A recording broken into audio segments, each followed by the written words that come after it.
Allez-y, allez-y, sifflez-le maintenant. Sifflez-le les supporters de Villarreal. Vous inquiétez pas, il siffle avec vous, restez tranquille.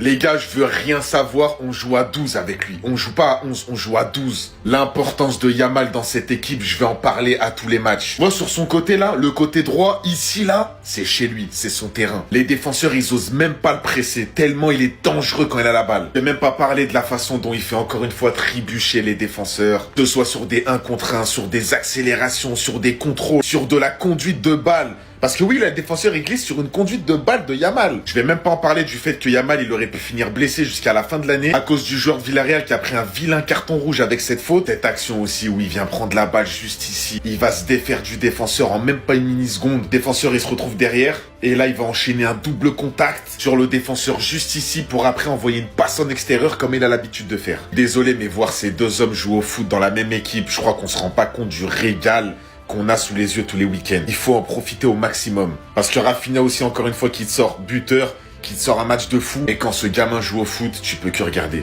Les Madrilènes, me dites pas que vous étiez devant notre match en attendant le match nul un dimanche à 16h. J'espère pas quand même les gars, parce que c'est triste. Pour voir ce match, ça a dû vous faire mal. Franchement, on garde la première place. 4 points. 4 points d'avance. Et je vous dis en avance, bonne année. On reste premier. Vous allez peut-être célébrer le Pichichi en fin de saison, car votre neuf, il pense qu'à sa gueule. On l'a vu hier. Enfin bref, un match qui allait dans les deux sens. Mais malheureusement pour eux, on a eu un énorme Garcia. Même pas, 2 énormes Garcia. Yohan Garcia, Eric Garcia. Rafinha qui vient nous gratter un petit penalty et qui permet de refroidir Villarreal. Et en plus de ça, un penalty qui marque. Et Vega, ce gros débile, il a eu la brillante idée de tacler par derrière Lamine Yamal. Certains m'expliquent qu'il n'y a pas carton rouge, vous êtes juste des débiles complets. Et à 10, il a simplement tué son équipe parce qu'honnêtement, pour Villarreal, il y avait la place. Mais malheureusement, un Garcia, 2 Garcia, beaucoup trop fort ce soir. Yamal qui se faisait siffler et buteur, en plus de ça, il leur répond en faisant une célébration où il siffle. Rafinha et Yamal buteur aujourd'hui, les gars, que demander de plus? Que demander de plus? Bisous, on se retrouve en 2026 pour parler du Barça. Donc vous les gars, vous en pensez quoi? Ramenez-vous sur Snap Instant, on s'ennuie. Homme du match, homme du match, homme du match, MVP, homme du match. Les gars, c'était Neuer aujourd'hui. C'était un mur infranchissable. Tu vois, dans un match comme ça, avec une équipe comme ça, quand t'as un gardien à ce niveau-là, c'est là que tu te rends compte que le poste de gardien, il peut te sauver ton match. Les arrêts de Garcia aujourd'hui, merci. Merci, merci, merci. Il y a Yamal qui sort un bon match, Rafinha qui sort un bon match, mais si c'est pas Garcia, l'homme du match, les gars, c'est pas normal. Même si à la fin il y a 2-0, tu vois le nombre de parades qui t'a sorti. Dis les gars, aujourd'hui notre défense, elle a beaucoup de chance. Elle a énormément de chance. Derrière, il a tout sorti, mais j'étais choqué. Pas la première fois qu'il fait une masterclass comme ça. Déjà, on va commencer par cette parade, mais à quelle heure tu sors ça? À quelle heure? J'étais en stress. Le joueur adverse qui vient mettre une frappe ici, il te l'a sorti. Et la deuxième, elle est impressionnante. L'attaquant, il est juste ici. Notre défenseur, il est clairement battu. Et là, il va te sortir une parade magnifique. Franchement, il nous a sauvé le match. Dans une grande équipe, il faut un grand gardien. Ça, on me l'a toujours dit. Et aujourd'hui, il vient encore une fois de me le faire comprendre. Et si on parle des meilleurs gardiens actuellement, il peut rentrer dans le débat, les gars. Je dis pas que c'est le meilleur, mais il peut rentrer dans le débat. Barça termine l'année 2025 avec une victoire pour conforter la place de leader. Mais défensivement, Garcia, si c'est pas toi, c'est qui? Si c'est pas toi, c'est qui? Si c'est pas toi, c'est qui? C'est ma théorie. Koubarsi et même les défenseurs Gérard Martin ont été impressionnés par Tila Trump. C'est tout. Je sais pas qui c'est, mais je sais qu'apparemment, de ce qu'il se dit, c'est qu'elle chante bien au micro. Quand on voit les likes de Bernard, encore Koubarsi à nouveau, bon. Première minute, là, les relances et tout. Elle fait qu'on concède beaucoup d'occasions. Rafinha marquera sur un penalty qu'il a obtenu lui-même avec la célébration que j'aime bien avec Lamine Yamal. Parfait, 1-0. L'autre fait de match, c'est le carton rouge de Vega. En plus, il ose contester, genre. Touche pas à Lamine Yamal, la star du football, la star du Barça, la star de l'Espagne comme ça. Mais bon, il est sorti sur blessure. C'est-à-dire que Casado va peut-être encore jouer, donc on va encore bricoler. On n'avait pas assez de blessés défensivement. Je te le répète encore une fois, n'a qu'à bouder. Si tu veux bouder, boude.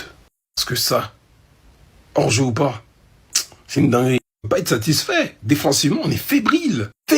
Ils ont 25%, 22% de possession, ils ont autant d'occasions que nous. On voit pas très bien les chiffres, mais vous voyez que là, quasiment, c'est équivalent. Alors qu'on a plus de 75% de la balle.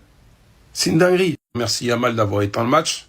Célébration amusante. Et on est premier, c'est le plus important. Parce que, quand on est barragiste, qu'on ne l'oublie pas. C'est-à-dire qu'on va jouer peut-être des 16e. Contre un top 8 après, à l'extérieur, en match retour. Défensivement, les gars, Vous savez, il a fait ça quand? J'avais pas vu une célébration aussi cold depuis un moment. Il s'est littéralement fait charcuter. On pensait qu'il allait sortir son vis-à-vis après le carton rouge. Le plus culotté par-dessus, c'est qu'il contestait cela. Mais les gars, vous êtes tombés sur le mauvais jour. Rien qu'après avoir reçu ce tacle, voici ce qu'il fait subir à 2 défenseurs d'affilée. Le premier en totale élimination, le deuxième qui venait sur lui, j'en parle même pas. Ils ont commencé à le siffler. Mais quand je vous dis que vous êtes tombés dans le mauvais jour, en pleine surface, il fait ce qu'il sait faire comme d'habitude, il passe le ballon. Après un gafouillage, le ballon revient sur lui. Un tir, un but. Il va devant les supporters des sous-marins jaunes. Sifflez-moi maintenant. Continuez à me siffler. Ça faisait longtemps qu'on n'avait pas eu une performance comme ça de Lamine Yamal, je peux vous dire qu'on l'avait oublié. Et là, s'il commence à se reprendre comme ça, de manière constante. Et il faudra, au vu du fait que on vient d'apprendre que Jules Koundé vient de s'ajouter à la liste de blessures des défenseurs du Barça, alors que la liste est assez chargée quand même. Sachant aussi le fait que Christensen était blessé ce matin, on l'a appris 4 mois. Heureusement qu'il reste bien évidemment les piliers dans cette équipe, comme Rafinha aujourd'hui encore monstrueux. Il n'y a pas de mot en fait pour définir le joueur d'un aussi gros calibre qu'il est devenu, ou même Juan Garcia, tellement décisif dans les moments importants pour dire à son équipe je suis là, ne vous inquiétez pas. Des doubles parades, des arrêts importants, tellement triste de savoir qu'il ne va pas aller à la Coupe du Monde. Le Barça enchaîne et ça nous apprendra les Madrilènes à compter sur les autres équipes comme d'habitude.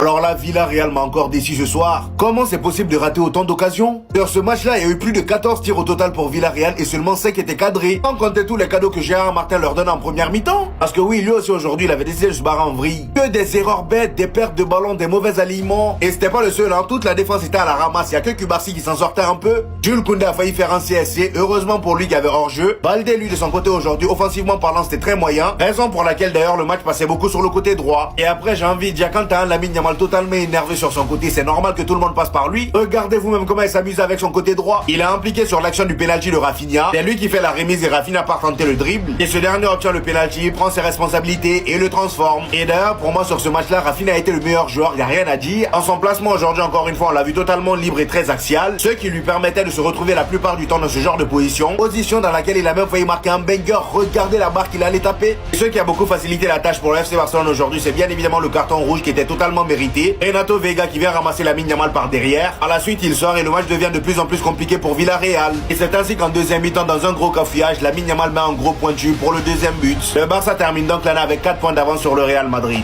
J'ai une question sur ce penalty et j'attends une réponse. Ceux qui me soutenaient la semaine dernière qu'il n'y avait pas penalty sur Vinicius parce que l'impact n'était pas grand, c'était pas volontaire, je sais pas quoi.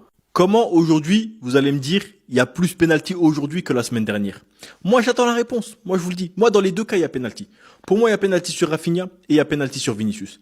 Mais moi, ceux qui me disaient qu'il n'y avait pas penalty sur Vinicius Junior parce que l'impact n'était pas assez gros, venez me dire aujourd'hui pourquoi il y a penalty. Le joueur de Villarreal retire sa jambe, se retient. Rafinha lui rentre dedans, penalty.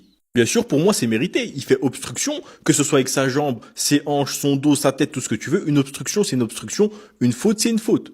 Mais venez me justifier ça maintenant. Moi, je veux que ceux qui me disaient non, il n'y a pas penalty là, viennent et me disent ouais, ok.